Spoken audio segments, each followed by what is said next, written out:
A doctor just revealed new details about King Von's final moments, and it's nothing like anyone expected. Everybody thought Van's story ended when he was shot outside that club. He was supposed to have 3 surgeries. He made it through 2. He hopped off the bed after the second surgery and supposedly started fighting the nurse. That was just the start. What came after is even crazier. Let's get into it. Shocking details about King Von's final hospital moments. During the early hours of November 6, 2020, the rap game took a devastating L when King Von, one of Chicago's hardest drill artists, caught fatal shells outside Atlanta's Monaco Hookah Lounge. But what his day ones don't know is the insane truth about his final hospital moments. A story so crazy it sounds like street mythology rather than actual medical facts. While them cameras outside caught the shootout that sent Von to the hospital, what went down behind them hospital doors stayed on lock until both spilled some tea that shocked the whole hip-hop community. According to a Reddit discussion from March 18, 2025 titled "Buo Explains How King Von Died During Surgery." This revelation blew up with over 400 upvotes and 300 comments from fans who couldn't believe their eyes. From Bo's account, Van's final moments were nothing short of legendary.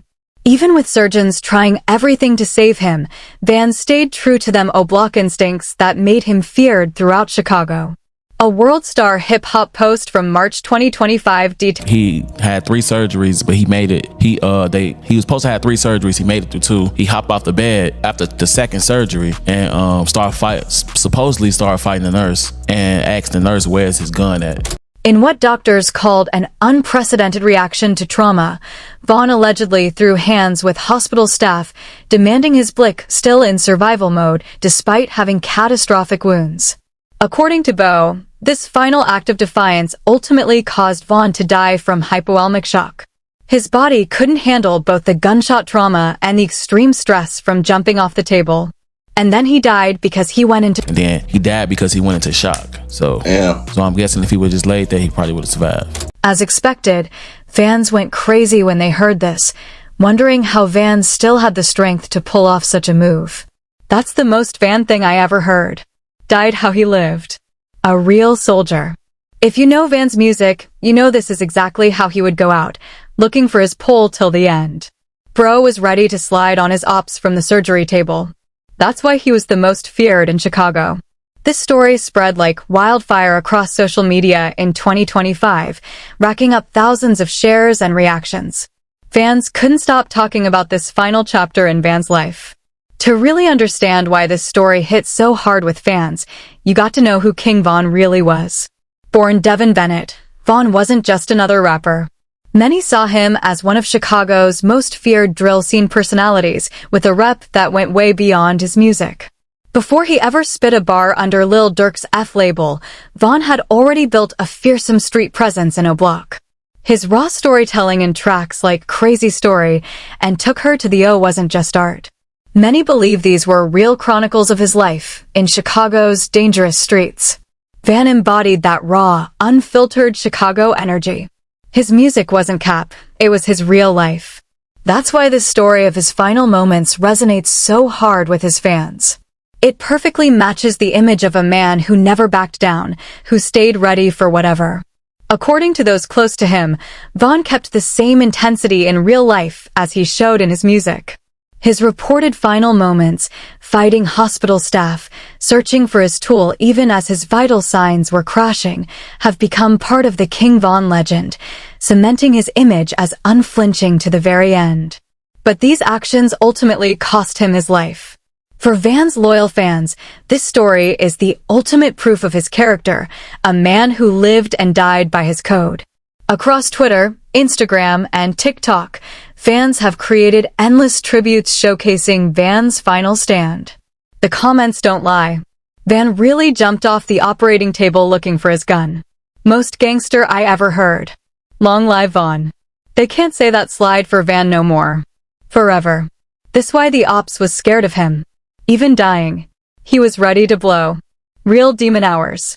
This account has even inspired bars from other artists paying homage to Van's legendary final moments. References to leaving the operating table and seeking protection during surgery have appeared in multiple drill tracks since the story emerged, cementing this narrative in hip-hop history. Medical experts might question whether someone could actually regain consciousness during surgery or have enough physical strength to fight after taking multiple gunshots. But in drill culture, where reputations are built on street cred and never showing weakness, Van's alleged final moments represent the ultimate proof of his authenticity. Throughout O-Block and nationwide, tributes to King Von often reference this story.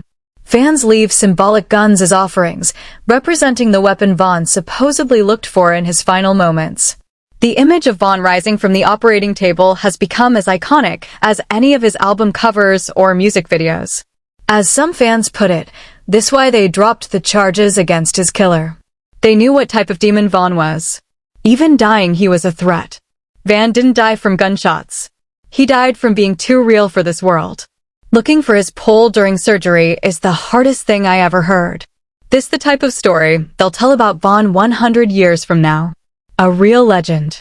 Whether you believe Bo's account or remain skeptical, its impact on King Von's legacy is undeniable. For his fans, it's the perfect ending to the story of someone who lives surrounded by guns and ultimately died seeking one. It goes beyond typical celebrity death stories and becomes street mythology. At the end of the day, what allegedly happened in that hospital room has transcended King Von himself. It speaks to the life he lived and the legacy he left. A legacy that continues to influence drill music and street culture years after his passing. For Von fans, this isn't just another story about a rapper who died too young. It's the final chapter of a real one who stayed true to himself until his last breath.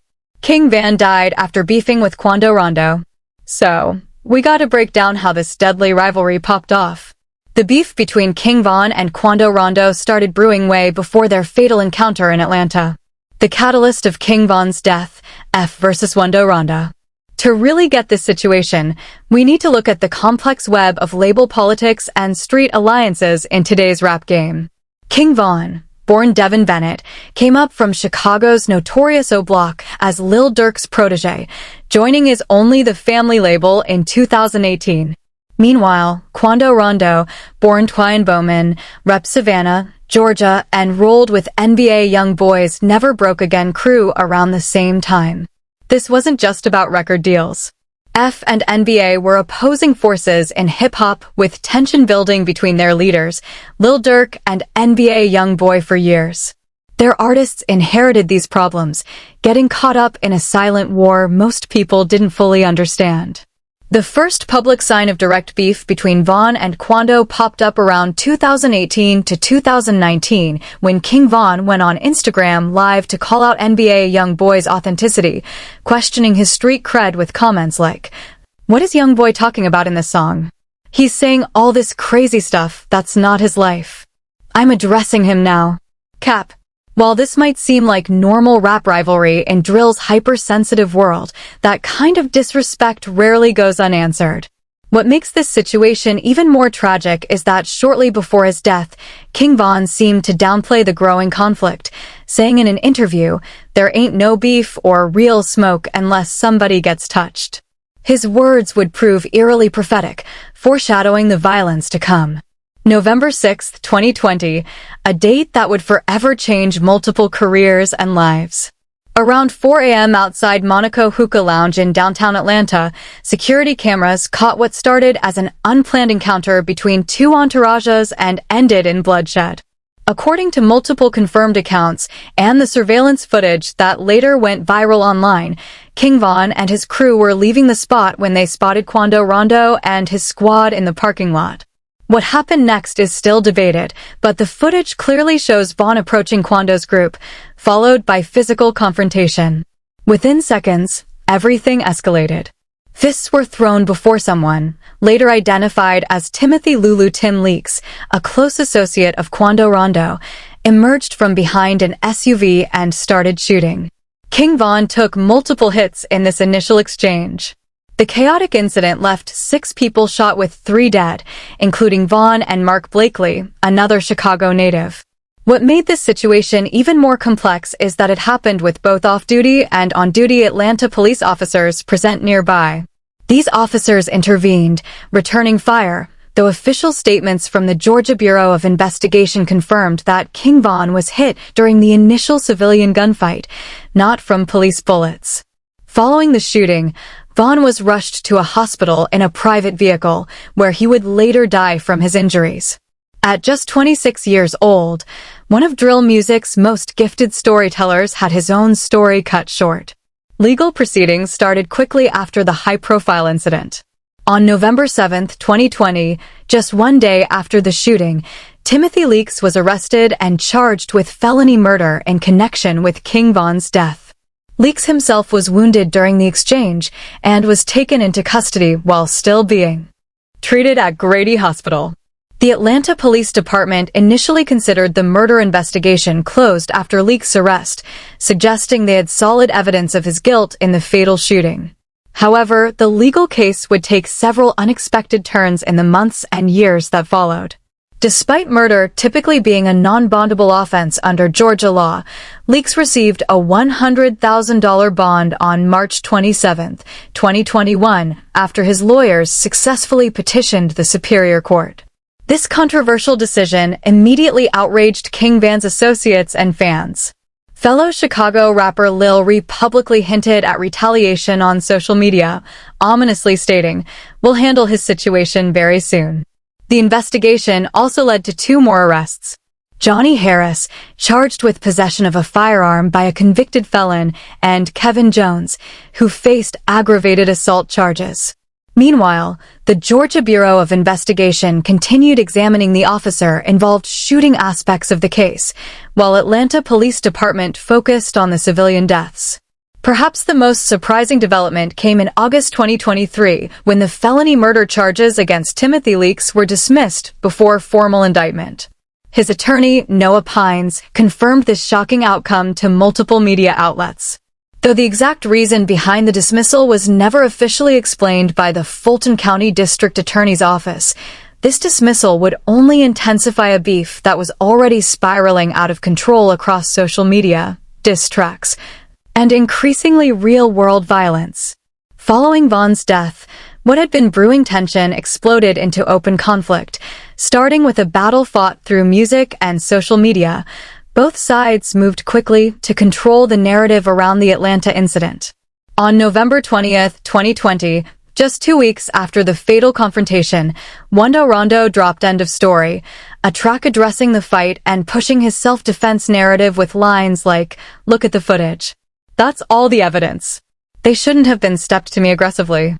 Wando clearly portrayed Von as the aggressor in their confrontation. The track's title itself seemed provocative, suggesting Von's story was finished. Wando stuck to his story. During an April 2021 interview with Angela Ye, he claimed he was sleeping in a car when the incident started and didn't even know it was King Von until the next day, emphasizing, "I ain't never in my life talked to them ever." He also denied allegations that he tried to snatch Von's chain after the shooting, dismissing such claims as completely fabricated. Despite these claims of innocence, Wando Rondo faced heavy criticism for actions many saw as disrespectful to Von's memory. On April 3, 2021... They used to say, but you also mentioned a song, they be like, they be saying Slide for Von, I think they trolling me. Yo, by the way, that song is fire, I ain't gonna lie. For some reason, I just don't see the comments no more. What no one knew at that moment was that this incident would eventually lead to the most serious legal consequences yet in this deadly beef, with implications that continue unfolding to this day. Tragedy for the following: a revenge mission for King Von. The period after King Von's death set the stage for a beef that would go way beyond normal rap rivalries.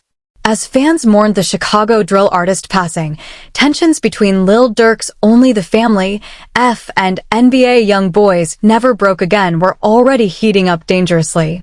The musical and social media shots soon gave way to real violence, showing how rap industry beefs can have deadly consequences beyond diss tracks and public stunting. On May 3, 2021, 6 months after King Von's death, Wando Rondo was shot at in Blackshear, Georgia. While he wasn't seriously hurt, many saw this as potential retaliation from F affiliates. Though no direct connections were ever officially proven, the situation got much worse on August 19, 2022, when Quando was involved in another shooting, this time in Los Angeles, where his cousin, Savia Robinson, aka LOLPAB, was killed. This tragic event would later become central to the federal case against Lil Durk, with prosecutors claiming it wasn't random violence, but a calculated hit. In October 2024, nearly 4 years after King Von's death, the beef took its most shocking turn. Lil Durk was arrested in Florida by U.S. Marshals on federal charges related to an alleged murder for hire plot targeting Quando Rondo, a plot that prosecutors claim resulted in the death of Rondo's cousin, Lil PAB, during that August 2022 Los Angeles incident. The indictment filed in U.S. District Court in Los Angeles detailed what prosecutors described as a meticulously planned operation motivated by revenge for King Von's killing. Durk faced multiple serious charges: conspiracy to commit murder for hire resulting in death, use of interstate facilities, and the commission of murder for hire resulting in death, and multiple weapons charges, including use of a machine gun in a crime of violence resulting in death. According to federal prosecutors, Durk allegedly financed and orchestrated the hit by paying 5 associates, Kayvon London Grant, DeAndre Dantrell Wilson, Keith Jones, David Brian Lynn C., and Asa Houston to travel from Chicago to Los Angeles to carry out the hit. Evidence presented included financial records showing payment cards linked to used for travel arrangements, along with incriminating communications warning his associates not to book transportation under his name or anything connected to. This move just suggested efforts to hide the connection. Location data placing Durk in the San Fernando Valley on the day of the operation further strengthened the prosecution's case. Perhaps most damaging was Durk's alleged attempt to flee the country after his associates' arrest, with bookings for international flights to Dubai, Switzerland, and Italy cited as evidence of consciousness of guilt. If convicted, Durk faces a statutory maximum of life in federal prison, with some reports suggesting the possibility of the death penalty. His trial, initially scheduled for January 2025, was postponed to October 14, 2025 due to the case's complexity involving over 230 gigabytes of digital evidence and 20,000 pages of documentation. The case has been further complicated by a wrongful death lawsuit filed in February 2025 by Andrea Quilla Robinson, Lil PAB's mother, against Durk, his business manager, and another organization. Meanwhile, Durk's legal team has challenged the evidence, arguing it relies on misinformation, including YouTube videos uploaded by fan accounts and song lyrics that prosecutors have cited as evidence. While Lil Durk's legal team fought the federal charges, 2 key players in this story took very different approaches to the escalating situation. 3 days after Durk's arrest, Quando Rondo posted a cryptic message on Instagram alongside the announcement of his new track, Life Goes On. We didn't enter this music industry to succeed, just to remain entangled in street activities. We all have families and communities depending on us. It's time to abandon that lifestyle. We've already experienced tremendous loss, and I'm deeply committed to forgiving anyone I experienced conflict with previously. I extend positivity to everyone, praying for everyone, he quipped. Though Rondo didn't directly mention Lil Durk, the timing and content led many to interpret it as a response to Durk's arrest and perhaps an attempt to end the beef. After losing his cousin and surviving multiple attempts on his own life, Rondo's message suggested a desire for reconciliation and peace. A complete contrast to the violent rhetoric that had dominated the beef for years. For the music industry, this case raises serious questions about the relationship between artistic expression and real violence. When lyrics about retaliation are interpreted by fans as promises that need to be kept, and when social media amplifies these expectations, artists can find themselves trapped in escalating cycles of violence. They feel unable to escape without losing credibility. Legal scholars and criminal justice advocates have noted how this case shows the increasing use of song lyrics as evidence in criminal proceedings, a practice disproportionately affecting hip-hop artists and raising concerns about racial bias in the justice system. Durk's legal team's challenge to prosecutors' use of his lyrics highlights this ongoing debate.